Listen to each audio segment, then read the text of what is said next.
Assalamualaikum warahmatullahi wabarakatuh. Waalaikumsalam. Salam sejahtera untuk kita semuanya. Apa kabar? Kabar dulu semuanya dimanapun Anda berada. Pada hari ini Alhamdulillah saya sekarang ada di Kecamatan Badau. Badau ini adalah salah satu terasnya Indonesia yang berbatasan langsung dengan negeri tetangga kita, Malaysia, ya, yang lebih kita kenal dengan daerah Lubuk Antu tetangga kita, masuk wilayah Sarawak, Malaysia. Nah, pada kesempatan podcast kali ini, ya, seperti sebelum-sebelumnya, kita hari ini akan bercerita, menggali inspirasi, menambah wawasan khususnya anak-anak muda dalam program podcast yang saya namai Podcast Ampo Kisah. Pada kesempatan podcast kali ini, kabar dulu semuanya, saya ada di ruang kerjanya salah satu tokoh kita, tokoh masyarakat Kapasulu yang di perbatasan ini. Beliau ini adalah penguasa perbatasan, teman lama saya, sudah saya kenal cukup lama dan karirnya sangat cemerlang, dipercaya oleh negara untuk mengurusi perbatasan ini. Beliau adalah Pak Edi Suharta. Beliau saya panggil Bang Edi saja. Bang Edi nanti panggil saja Bang BM. Nah, karena ini channelnya Bang BM Channel. Nah, Bang Edi ini perlu kawan-kawan semua kabar dulu ketahui, beliau saat ini diamanahkan sebagai PLT Camat Kecamatan Badau. Setelah camat lama itu beliau pensiun. Dan sekarang beliau kurang lebih sudah 9 bulan ya Bang Edi diamanahkan sebagai PLT di sini, dan beliau sudah 2 tahun lebih, hampir 3 tahun ditugaskan di Kecamatan Badau ini. Baiklah, kita akan ngobrol santai dengan Bang Edi kita akan bertanya tentang bagaimana kondisi Badau saat ini dan apa saja yang sudah dilakukan terkait dengan menghadapi pandemi ini, dan nanti kita juga akan bercerita tentang bagaimana masyarakat Badau khususnya pemerintah kecamatan menghadapi hari ulang tahun Republik Indonesia yang ke-76. Baiklah, kita dengarkan kisah-kisah Bang Edi Suharta selama beliau di Kecamatan Badau ini. Silakan Bang Edi, bagaimana selama di sini, apa saja yang sudah dilakukan bersama masyarakat Badau. Silakan. Siap Bang Ben. Sebelumnya, Assalamualaikum warahmatullahi wabarakatuh. Waalaikumsalam warahmatullahi wabarakatuh. Selamat pagi menjelang siang dan salam sejahtera untuk kita semua. Kami di daerah perbatasan sama juga dengan yang lain. Intinya kami berjibaku menghadapi lonjakan atau menghadapi bagaimana mencegah COVID-19 ini tidak menyebar. Itu yang pertama, memang sudah menjadi instruksi dari Bapak Presiden. Selanjutnya, di samping itu juga kita tentunya tidak harus mematikan langkah kegiatan-kegiatan lain. Kegiatan kemasyarakatan lainnya, termasuk sosial ekonomi kemasyarakatan, kita tetap harus berjalan sebagaimana mestinya. Selain kita tetap mencegah adanya penyebaran COVID-19. Ada beberapa tantangan yang kami hadapi di daerah perbatasan ini, terutama kami memang berbatasan langsung dengan negara tetangga Malaysia. Yang pertama adalah mobilitas yang cukup tinggi untuk perputaran orang, keluar dan masuknya orang. Adanya PMI, yaitu pekerja migran Indonesia yang pulang, ya, baik itu lewat jalur yang resmi maupun jalur-jalur tikus. Ada juga yang memang masih berusaha untuk masuk, sementara di Malaysia juga sudah di lockdown. Itu memang PR besar kami. Kami bersinergi di sini dengan forum komunikasi pemerintah Kecamatan Badau. Juga dalam hal lain, memang ketika pandemi ini tantangan secara keseluruhan, secara ekonomi masyarakat ada penurunan. Mereka ada beberapa yang kehilangan mata pencaharian, ya, termasuk diantaranya para pengojek, para pengantar barang ya dari perbatasan dari daerah PLBN Badau menuju ke beberapa lokasi termasuk di beberapa desa. Selain daripada itu juga ada ketakutan juga dari masyarakat untuk melakukan aktivitas yang lebih intens. Jadi karena adanya PPKM juga ya. Dalam hal lain, dalam menjalankan PPKM mikro yang ada di desa, camat dalam hal ini selaku kepala wilayah ya, sesuai dengan Undang-Undang Nomor 17 Tahun 2018, camat adalah koordinator dalam mengkoordinir berbagai macam urusan yang ada di wilayahnya. Termasuk kami di daerah perbatasan ini, kami tetap menggunakan aturan tersebut, memahami apa yang dirasakan oleh masyarakat. Kami tetap memberikan peluang untuk mereka bisa beraktivitas sesuai dengan standar prosedur kesehatan, prokes. Maka dari itu sampai saat ini juga alhamdulillah kita masih mampu survive ya. Masyarakat juga masih bisa survive. Dalam PPKM mikro juga hak-hak masyarakat termasuk bagi yang terpapar juga diberikan oleh pihak desa. Karena itu memang sudah merupakan kewajiban negara. Kami juga tetap akan memantau apa yang memang menjadi hak-hak dari rakyat. Dalam hal lain termasuk masyarakat kita juga mendapatkan BLT. Pada BLT tersebut prosesnya memang sudah sesuai dengan prosedur, itu dari aparatur desa, dari Babin Kamtipmas, dari Babinsa, termasuk ada juga petugas-petugas dari kecamatan dan BPD, itu akan menyisir orang-orang yang memang berhak untuk mendapatkan bantuan langsung tunai tersebut dari dana desa. Bang Edi, jadi terkait dengan menghadapi kondisi pandemi ini, memang sinergisitas antara pemerintah kecamatan sampai ke tingkat desa ini memang benar-benar berjalan dengan baik ya, kalau pantauan Bang Edi sampai saat ini. Ya, di samping memang itu berjalan dengan baik dan memang harus berjalan dengan baik. Jadi tidak jalan sendiri ya? Tidak, sangat harus berjalan dengan bekerja bersama-sama. Sinergisitas itu memang diutamakan karena memang untuk menghadapi situasi pandemi ini, ketika kita berjalan sendiri-sendiri itu tidak akan bisa maksimal.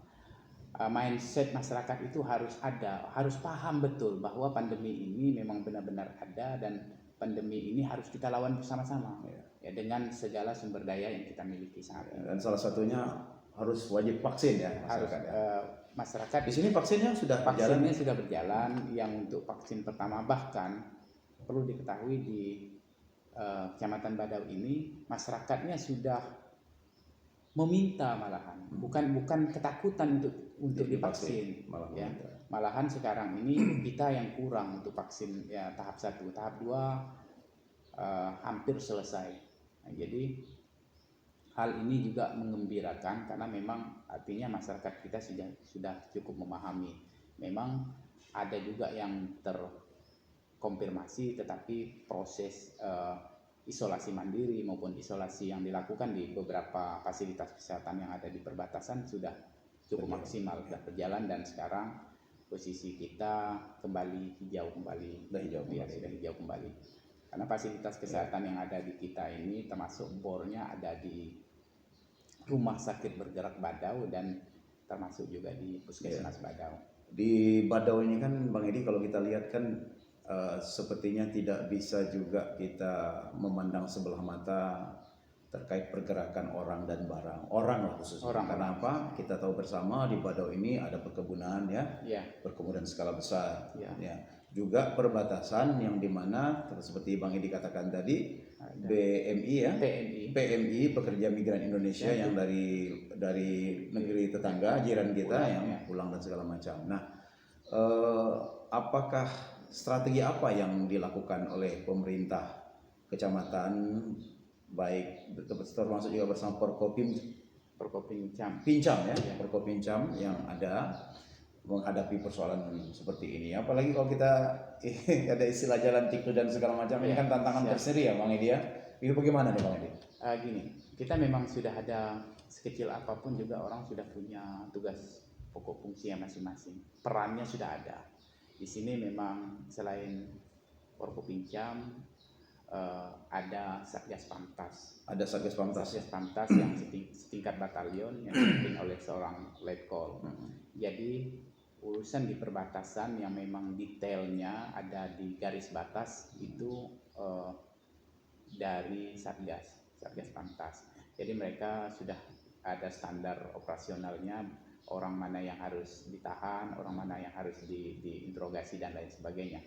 Baik barang maupun orang, semua tidak luput dari pantauan mereka. Jadi betul-betul diperketat ya? Diperketat.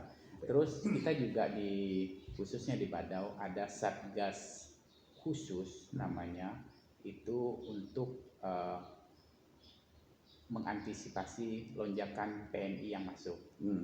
PMI yang masuk itu sesuai dengan standar dari keluar masuknya pekerja migran Indonesia itu, mereka positif ataupun negatif, mereka tetap harus dikarantina. Ketika dia negatif, dia tetap dikarantina selama 8 hari. Kita sudah punya tempat karantinanya, kita punya klinik kesehatan dari KKP ya. KKP yang ada di PLBN Badau ya. Kita punya bor di sana kurang lebih 10 yang memang memiliki tempat tidur.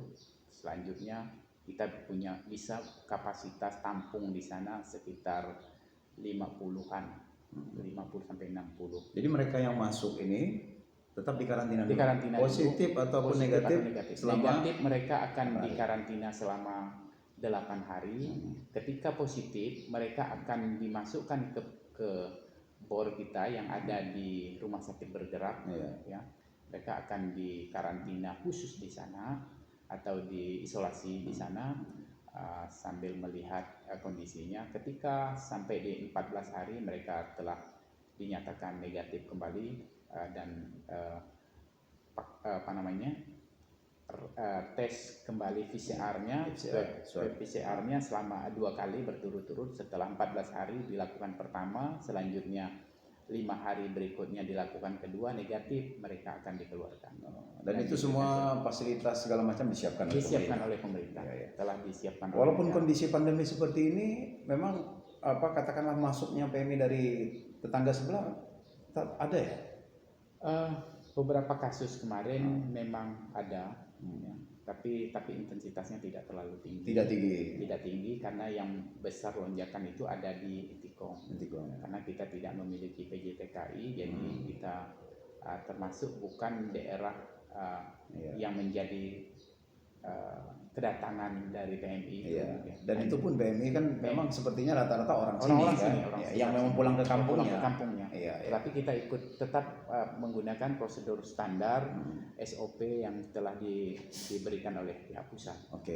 Kalau seperti yang sudah diceritakan oleh Bang Edi tadi, memang sedemikian rupa yang dilakukan oleh pihak-pihak terkait. Dalam hal ini pemerintah kecamatan bersama Forkopincam ya.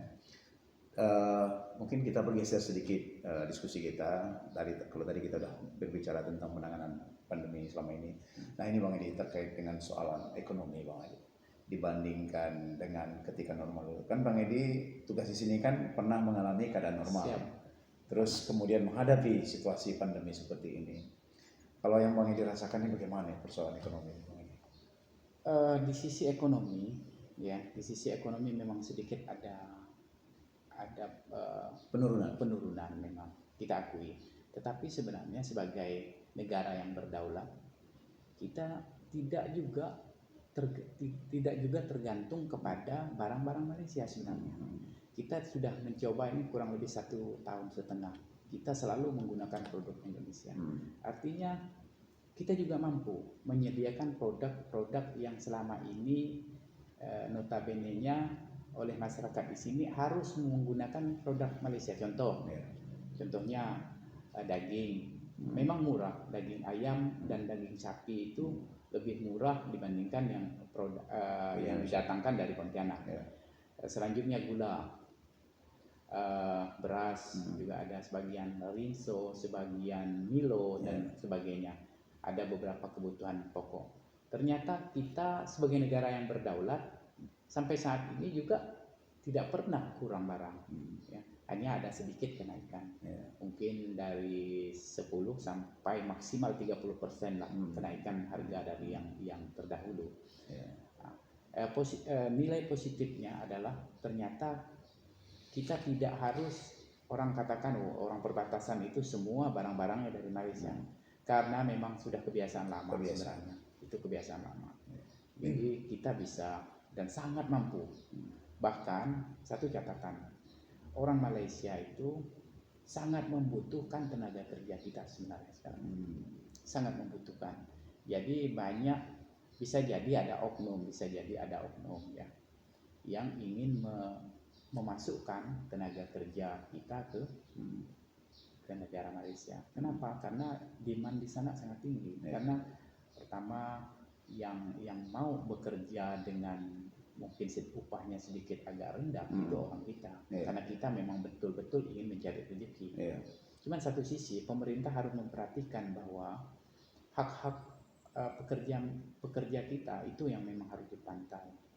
Tapi di kondisi seperti ini, karena dia tidak menggunakan surat yang legal, bisa saja setelah mereka bekerja nanti upahnya tidak sesuai seperti perjanjian awal. Karena memang ilegal. Kalau legal mungkin lain. Kalau legal lain cerita. Di situ ada peran negara di sana. Nah, situasi seperti ini sebenarnya kami butuh pantauan, dan tidak menutup kemungkinan mungkin ada oknum-oknum tertentu yang memang menggunakan situasi ini. Itu bisa saja ada. Hanya saja memang mungkin pihak terkait di atas kami lah. Itu juga karena intelijen kita banyak di sini. Itu mohon juga dipantau lah, karena jadi dapat juga laporan dan masukan dari masyarakat. Kalau Bang Edi lihat dengan keadaan pandemi ini di perbatasan, pos perbatasan juga kan ketat juga, keluar masuk orang kan? Orang dan barang. Orang dan barang. Jadi ini kan artinya kedua belah pihak ini, kedua negara ini sama-sama mengalami masalah dengan adanya pandemi ini, banyaknya tenaga kerja tadi kembali pulang, yang juga masalah kan, karena mereka juga memerlukan tenaga kerja yang lain. Nah, kalau terkait dengan kebutuhan pokok, walaupun keadaan seperti ini perbatasan ditutup, alhamdulillah dari negara kita, katakan datang dari Pontianak lancar ya Bang ini, sembako segala macam. Lancar, kita akui memang lancar sebenarnya. Jadi sampai saat ini juga memang kita akui ada kenaikan, sedikit kenaikan. Tapi barang selalu ada. Walaupun jalur yang paling mudah itu kan jalur sawit, jalur dari Silat itu, daerah Salat langsung ke Badau ada, dari Semitau ke Badau juga ada. Ketika cuaca buruk, mungkin sering hujan dan sebagainya, jalur sawit itu agak rusak jalannya, mereka mutar aja, mutar lewat Putus Sibau. Jalannya juga tetap bagus, pasti bisa nyampai. Hanya saja mungkin biaya sedikit naik. Tapi untuk barang tetap ada. Jadi kalau terkait sembako tidak pernah yang namanya langka lah sampai hari ini.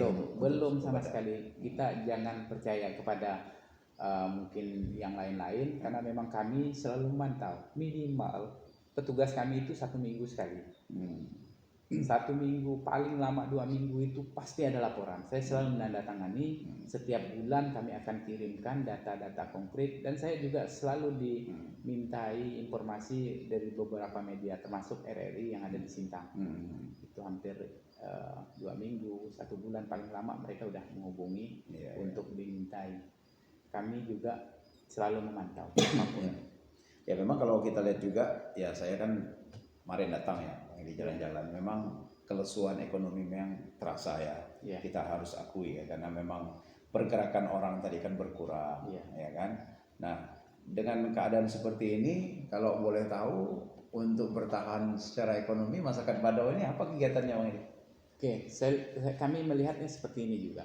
Di Badau sebenarnya kalau memang dia tidak fisiknya tidak terganggu, mungkin orang-orang yang sudah tua gitu ya, ada masuk kepada lansia, itu di sini juga masih banyak lapangan pekerjaan. Kita punya sawit. Oh, jadi sawit walaupun pandemi ini tetap beroperasi? Tetap jalan mereka. Hanya saja ekspor lewat pelabuhan darat tidak bisa dilaksanakan langsung ke Malaysia. Mereka tetap menurunkannya lewat sungai, terus ke Pontianak, sampai ke Riau sana. Yang jelas di sini ketika orang itu memang benar-benar berusaha untuk mau mencari pekerjaan, ya mungkin harian itu tetap terbuka juga untuk di sawit. Kita juga tetap memberikan dorongan. Kita juga tetap menyampaikan kepada pihak perusahaan, tolong dipekerjakan masyarakat kita yang memang sampai saat ini di situasi sulit ini kita saling bersinergi.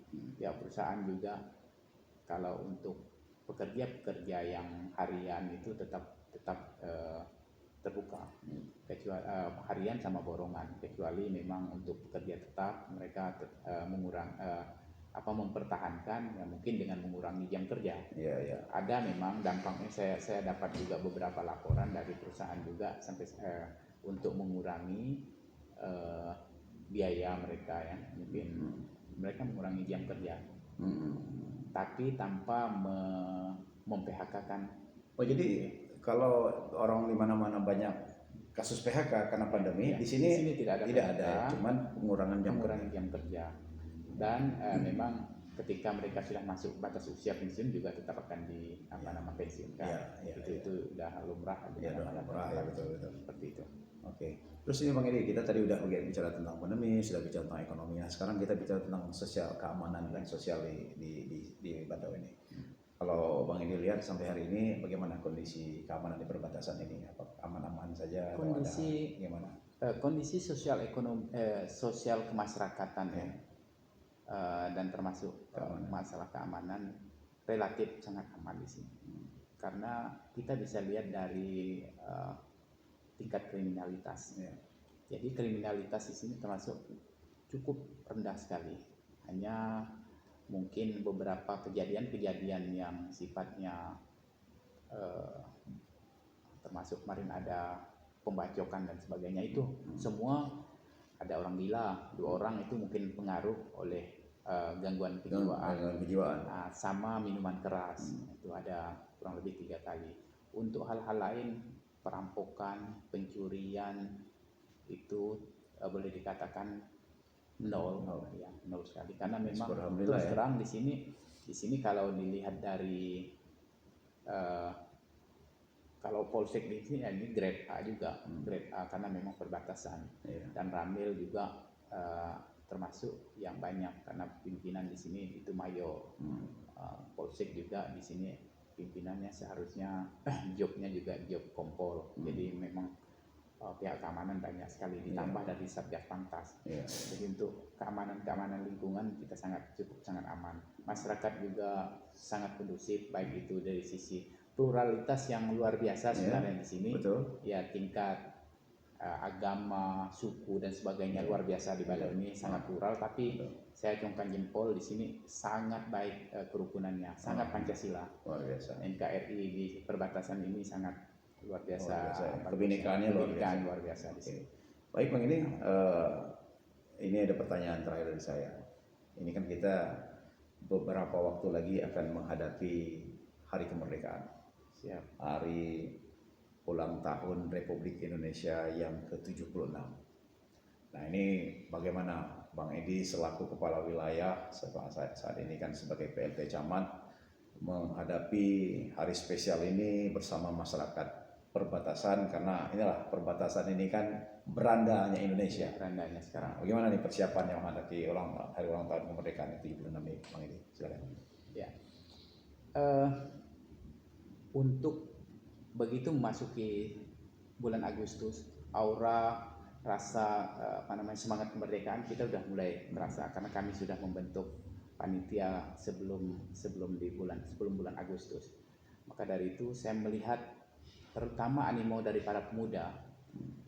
Hanya saja karena pandemi saja itu yang membuat kita sedikit maunya membuat berbagai acara-acara seremonial dan lagi acara-acara olahraga. Agak lomba-lomba ya. Tetapi kami tetap akan melakukan minimal ya. Kami di sini akan melakukan berbagai atraksi-atraksi yang untuk memeriahkan kemerdekaan. Dengan pertama yang kami lakukan adalah akan semua mengibarkan bendera merah putih di setiap rumah. Lalu akan menghiasi setiap kantor-kantor instansi yang ada di perbatasan ini dengan merah putih. Selanjutnya juga kami juga akan melaksanakan berbagai kegiatan-kegiatan yang memeriahkan hari ulang tahun kemerdekaan Republik Indonesia yang ke-76 ini dengan kegiatan-kegiatan yang positif minimal khusus untuk wilayah di Kecamatan Badau dengan prokes yang cukup ketat. Saya juga akan ambil bagian di situ. Kami beberapa instansi akan melakukan berbagai kegiatan bersama, termasuk ibu-ibu nanti akan melaksanakan senam dan lain sebagainya. Sudah mulai latihan dari sekarang senam kemerdekaan tersebut. Di sini perlu diketahui bahwa setiap tahun selalu semarak untuk di perbatasan, karena merasa bahwa di sini benar-benar kok kita di titik batas mengibarkan bendera yang segitu banyaknya. Biasanya kami selalu di titik-titik batas juga menyiapkan bendera merah putih. Di sekitar PLBN juga selalu merah putih. Jadi rasa kemerdekaan itu benar-benar terasa di daerah yang pernah terjadi konflik ya antara dua negara, juga pernah punya sejarah yang masa lalu yang untuk mempertahankan. Ya. Oke, Bang Edi, luar biasa dialog santai kita pada hari ini. Sebelum kita tutup pembicaraan podcast Ampo Kisah ini, Bang Edi, saya mau Bang Edi menyampaikan closing statement, ya, pernyataan penutup kepada apa harapan himbauan Bang Edi kepada masyarakat Badau khususnya dan Kabupaten Kapuas Hulu. Kemudian apa harapan mungkin yang mau Bang Edi sampaikan kepada pemerintah daerah Kabupaten Kapuas Hulu, pemerintah Provinsi Kalimantan Barat, dan pemerintah pusat terkait dengan kondisi keinginan masyarakat yang ada di perbatasan ini. Silakan Bang Edi. Baik, mungkin yang pertama adalah kami di posisi yang sangat pinggir. Kami tetap bersemangat dalam hal ini. Mudah-mudahan yang kita doakan bersama itu pandemi COVID-19 segera berlalu. Itu yang paling pertama. Amin. Yang kedua, tentunya kita jangan menyerah dalam hal menghadapi segala sesuatu, termasuk berbagai kekurangan yang dimiliki. Termasuk kami yang sangat terpencil ini harus tetap survive, ya. Kami mengimbau kepada rekan-rekan semuanya yang berada mungkin di daerah perkotaan, daerah yang ramai, kita tetap harus berjuang, kita tetap harus sama-sama semangat ya untuk menghadapi situasi ini. Lalu mudah-mudahan kami yang di perbatasan ini juga tetap diperhatikan, termasuk kalau infrastruktur saat ini memang kami memantau lumayan luar biasa juga ya, dibandingkan tempat-tempat yang termasuk bukan di perbatasan masih mungkin bisa kurang daripada sekarang ini. Hanya saja yang perlu kita pertahankan adalah bagaimana kita bersama-sama ya berjuang mempertahankan. Kami yang di sini langsung, kalaupun ada hal-hal yang negatif dari luar itu berhadapan langsung, tetapi kalau rekan-rekan yang berada di Putu Sibau atau Pontianak itu hanya mendengarkan, maka dari itu support untuk kami juga kami tunggu ya. Kita harus tetap bersemangat lah dalam hal ini. Oke. Ya. Terima kasih banyak Bang Edi sudah berbagi kisah. Siap. Sebenarnya banyak sekali yang mau kita bicarakan, tapi mudah-mudahan di lain kesempatan kalau saya datang lagi bersilaturahmi, Bang Edi bisa meluangkan waktu. Baik pemirsa Kabanulu, dimanapun Anda berada, melalui podcast Ampo Kisah ini di Bank BM Channel ini kita sudah mendapatkan informasi langsung dari sumber utama penguasa, kalau saya sebutkan begitu, di Kecamatan Badau ini, yaitu Bapak PLT Camat Kecamatan Badau, Bapak Edi Soeharta, yang telah bercerita kepada kita semuanya. Mudah-mudahan semangat kemerdekaan yang sedang digelorakan di perbatasan ini juga menyebar ke seluruh Kapuas Hulu. Kita sama-sama terus bekerja sama, bersinergi menghadapi pandemi ini, dan kita berdoa bersama seperti yang disampaikan oleh Bang Edi tadi supaya pandemi ini segera berlalu dan kita kembali ke kehidupan normal. Jangan lupa kabar dulu dimanapun Anda berada, baik ada di Kapuas Hulu maupun di luar Kapuas Hulu. Jika menurut Anda informasi yang saya sampaikan di podcast ini bermanfaat, silahkan share link YouTube ini di akun sosial media Anda. Jangan lupa subscribe dan berikan komentar di dalam kolom komentar akun YouTube ini. Dan jangan lupa saran Anda, kira-kira siapa lagi tokoh inspiratif kita yang kita bisa ajak diskusi podcast untuk berbagi semangat dan berbagi inspirasi kepada kita di seluruh Kapuas Hulu ini. Baik Bang Edi Soeharta, terima kasih sekali lagi. Selamat berjuang, tetap semangat. Dan sampai ketemu para kawan dulu sekalian di podcast berikutnya. Assalamualaikum warahmatullahi wabarakatuh. Salam sejahtera dan salam Kapuas Hulu hebat.